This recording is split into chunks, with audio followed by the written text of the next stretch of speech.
When I interviewed Angelina last summer, she was on the verge of making some big changes in her life, and she promised to come back and talk about them. And she does. Everything from the public side of her life to the most private, intimate details. As I said, she is honest.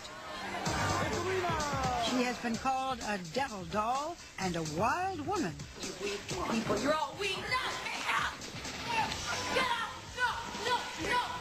It's no wonder that movie star Angelina Jolie is just as famous for her life off-screen as on-screen. She has admitted to cutting herself with knives and having a childhood obsession with death. And Angelina has lots of tattoos. This one celebrated her second marriage at 24 to 44-year-old actor Billy Bob Thornton, himself 5 times married. It was a bizarre relationship from the beginning. I'm just happy. Nice to see you again. It's a beautiful train wreck. They kept a pet rat and sported his and hers vials of their own blood. We read things about us that are strange, and they're not even close to how strange we really are. After 2 years, the marriage became too strange, even for Angelina. She filed for divorce and ordered his name burned from her shoulder. When we met recently in a London pub, Angelina spoke honestly about her reasons for making such dramatic changes in her life. Why this self-destructiveness? Do you know where it came from? Well, I don't know, except that I didn't have a sense of purpose. I felt so off balance all the time. I remember one of the most upsetting times in my life was after I had maintained success, financial stability, and I was in love. And I thought, I have everything that they say you should have to be happy, and I'm not happy. The most significant change was her decision to adopt Maddox, a Cambodian orphan whom she affectionately calls Madness. Then Angelina moved to England, where she plans to raise him. Can you get it? Oh, goodness gracious me. I took charge of our life when he came home. And I decided to make big choices and live even bolder and do things right away, because it was our life suddenly. And so I was inspired by him to travel the world all the time, because I want him to have this experience or that experience. Mother and son often fly to Cambodia, she says, to maintain a connection with his heritage. Angelina bought land here and is building a home on stilts in the jungle. We had about 48 unexploded ordnances, they call them landmines, in our property. And they found them, and they're from all different countries, including my own. Some of them are very small and plastic, and some of them are big rockets. This is M69. So they use those with the tripwire? Yeah. And it does make me a bit nervous, because we feel we've cleared them all. Angelina, why would you buy property or get property with landmines? Because that's my son's country. Because But it's so dangerous. It is, and I'm sure I'd hate myself and probably not be able to live with myself if Maddox stepped on one and died, because I'd feel like I killed him. It's so shocking to everybody that I would live there, but I feel like it's part of my son's life, and part of our life together is to confront that part of his country, good and bad, and live there. Angelina's new life does not include a man. With her divorce finalized, everyone seems to want to know who's next. I'm rumored to be dating everybody, but no, I'm not at the moment. So how long have you been single then? I haven't had sex for over a year. I haven't been dating. I haven't been. I know. It's wonderful. You have not had sex for a whole year? No, I haven't. Do you miss it? Yeah. Absolutely. You said that you were, quote, ripe for the plucking. Well, I am. Well, I haven't had sex in a year. So. Has anybody offered to come along and I'll say it. Am I really doing this? I just can do without it for now. But I'm sure sooner or later I'm starting to really want it and miss it again. Yeah. For you, does it have to be a relationship? No. I mean, for many women it doesn't. For many women it can, you know, I think it used to be, because I didn't have many lovers, but I married so many of them, and I was in serious relationships for so long. And I've never really had just lovers, and look at me, I'm crossing my arms and getting all the kinds of... Exactly. I never had sex just for sex. I haven't, but but maybe I'll start. I don't know. Angelina, I can't imagine that they're not lining up. to be a lover. Maybe they will after this. Maybe I'll get a phone call. In the meantime, she has her hands full. Tomb Raider 2 was one of the hits of last summer. It was the latest in a diverse career of contrasting parts. In the coming year, Angelina will star in 5 movies. Her newest film, Beyond Borders, is the story of a socialite mother who devotes her life to working with refugees.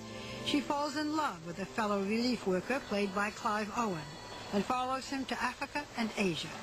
I'm worried that something's going to happen to you. But every day for 4 years, every morning, I wake up and I wonder if you're okay, if you're still alive, where you are.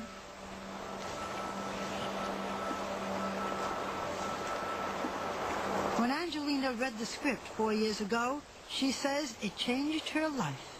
Something in me really wanted to understand what the film was about. These people in the world, all these displaced people in war and famine and refugees. And so I got up and got really excited and asked people to start collecting books on the UN. And then I called Washington and I joined. Let's see if I can chime in. Over the last 3 years, United Nations Goodwill Ambassador Angelina Jolie has traveled extensively, visiting refugees all over the world. In Tanzania, she helped build a shelter in a refugee camp.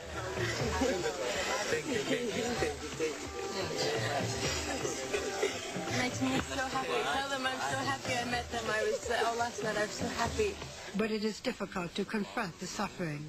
These children fled from their home in the Congo after their parents were killed in the civil war there.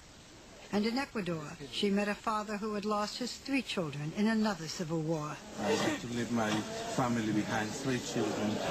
Angelina has donated over $3 million to the UN's refugee program. Another $10 million went to a wildlife program in Cambodia. Worth magazine recently included her on a list of the 25 most influential philanthropists in the world. She says she divides her income into 3 parts. Almost 1/3 goes to charity. It's nice for me to put a whole section aside to just know that wherever I go, I can write checks here or there. And it makes me so happy to be able to do it. It's an easy thing to do. I make a stupid amount of money to do what I love for a living. Shh, don't tell them. I'll give you a list. She visits some of the world's most dangerous war-torn nations. So maybe you could just explain to me. She recently returned from a particularly risky trip to the border of Chechnya. Do you now think twice about going to these places since you have a child? I mean, you could be kidnapped, you could be targeted by terrorists. This is dangerous. Do you worry about it? Yeah, I do sometimes. Like when I went to Russia and I wasn't able to go inside Chechnya, I got a travel warning and they told me, cannot bring your son into this region because he will be targeted of kidnapping, possibly. And the thought that somebody would kill my son just because I was trying to do something good or help something was so just stunning to me. You're risking your life when you have a child. And I have no right to risk my life if I have a child. Right? Yeah. But what about those millions of people that have children that are in the middle of nowhere and nobody's, you know, do we let, what about those children? You can't save the world, Angelina. No, of course not, and I know that. But maybe because my son's adopted, I see him as those children. They're just like my son, and he's from one of those countries. Are you planning to adopt a child, perhaps in one of these countries you're visiting, if it's possible? I am, yeah. It's always on the back of my mind when I think and everybody in my life expects every time I come back for me to come back. How many do you want? A small football team. But, I don't know. I mean, I think at the end of the day, as many as I can handle. When you were younger, you believed you wouldn't live very long. No. Why not? It is odd, but I don't know if it's that rare. But I learned a lot about my being a self-destructive person in my life. I never felt satisfied. I never felt calm. I still have that problem. I don't sit down well. But I think that's something that comes with finding responsibility, finding some use, finding some sense of purpose. Now do you feel that you will have a long and fulfilling life? Yeah, I do. Yeah. And I wouldn't have adopted a child if I didn't think I was absolutely never going to be self-destructive again. That's a car. You will never be I will never be as long as I'm a parent. I will never be. I can't. Because my life is a purpose and I've dedicated my life, I've made a promise to this child. I accepted more before Maddox. Now I accept nothing less than everything that's possible because I want the world for him. Lovely thoughts.